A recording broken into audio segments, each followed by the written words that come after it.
இன்றைக்கு இந்த சத்தத்தை கேட்டுக்கொண்டிருக்கிற யாரோ ஒருத்தரிடத்துல ஆண்டவர் பேசிட்டே இருக்கிறார். நீ மறைஞ்சிருந்து ஜெபம் பண்றியா மகனே, மகளே, நீ மறைஞ்சிருந்து ஜெபம் பண்றியா? ஆண்டவர் உன்னதான் செலக்ட் பண்ணியிருக்கிறாரு, உன்னதான் கர்த்தர் பெரிய ஆளா மாத்த போறாரு. உங்களை டெவலப் பண்றதுக்கு நீங்க எந்த முயற்சியும் எடுக்க வேண்டாம். நீங்க கர்த்தர் சமூகத்துல உட்கார்ந்து ஜெபம் பண்ணிட்டே இருங்க.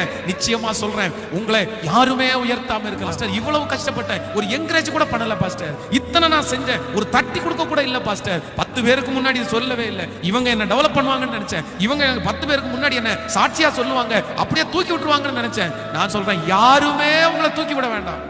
யாருமே 10 பேர் முன்னாடி வச்சு உங்களை கை தட்டுறதுக்கு வைக்க வேண்டாம். நீ விட்டுருங்க. அப்படி கை தட்டலன்றதுக்காக நீங்க கவலைப்படாதீங்க, அப்படி என்கரேஜ் பண்ணலன்றதுக்காக நீங்க கவலைப்படாதீங்க, அதை குறித்து ஃபீல் பண்ணவே வேணாம். நீங்க கர்த்தருடைய பிள்ளை, கர்த்தருடைய பிள்ளை.